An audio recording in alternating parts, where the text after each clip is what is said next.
অনেক দিন আগের কথা। একটা গ্রামে দুইজন যুবক বাস করত। তাদের নাম রনি আর জনি। তারা দুজনেই বেকার। দিনমজুরের কাজ ছাড়া গ্রামে আর কোনো কাজই তারা করতে পারবে না।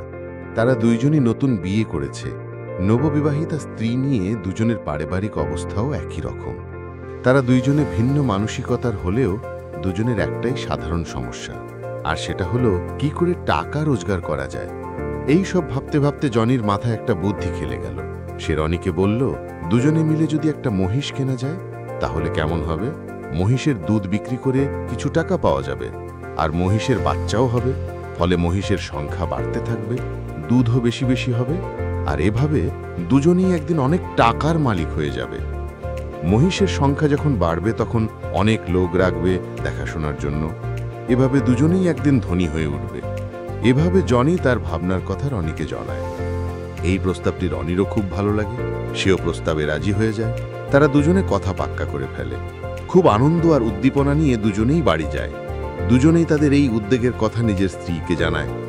জনির স্ত্রী সব শুনে খুব আনন্দের সঙ্গে তার গয়না খুলে স্বামীর হাতে দিয়ে বলল, খুব ভালো পরিকল্পনা। আমার গয়না বিক্রি করে মহিষ কেন। যখন বেশি বেশি রোজগার হবে গয়না কিনতে আর কতক্ষণ। স্ত্রীর কথায় গর্বিত হয় জনি।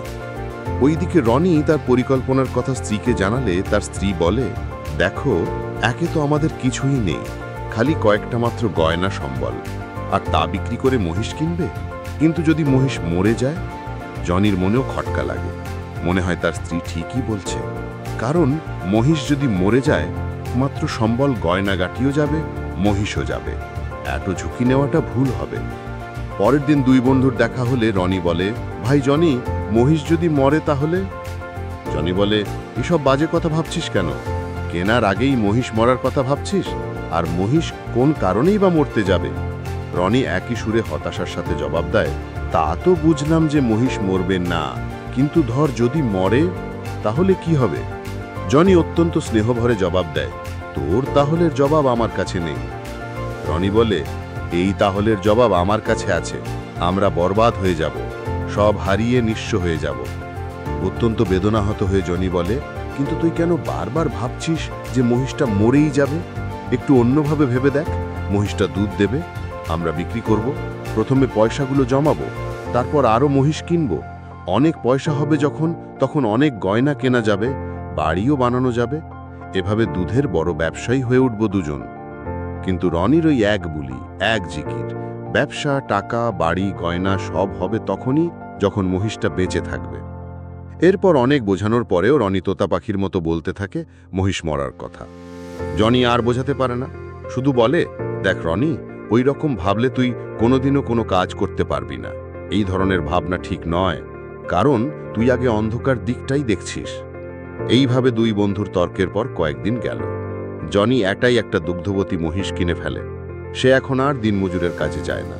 সকাল থেকে সন্ধে মহিষের দেখাশোনা করে, দুধ দোয়ায়। প্রথম কিছুদিন দুধের গ্রাহক খুঁজতে মহিষের পরিচর্যা করতে কষ্ট হয়েছিল। ধীরে ধীরে জনি এই কাজগুলোতে দক্ষ হয়ে উঠতে লাগলো।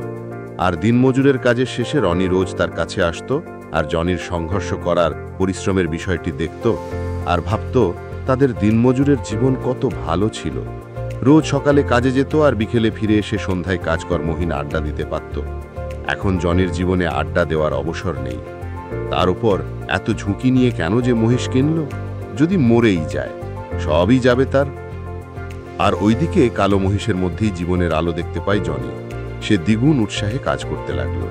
এটা ঠিক যে তার কাছে এখন অবসর নেই, কিন্তু সুন্দর ভবিষ্যতের কল্পনায় সময় নষ্ট করতে সে রাজি নয়। এইভাবে দিন যায়। আস্তে আস্তে তার গ্রাহক বাড়তে থাকে, মহিষ বাড়তে থাকে, কাজের লোকও বাড়তে থাকে। মহিষও তার মরেনি।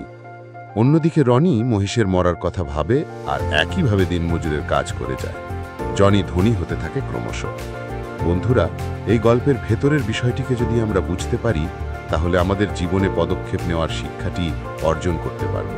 এসো, খুব কম কথায় দেখে নিই আমরা সেসব। 1. কিন্তু, যদি, তবে ইত্যাদির জালে আটকে পড়তে নেই। 2. নেতিবাচক ভাবনা কখনোই মাথায় আনতে নেই। 3.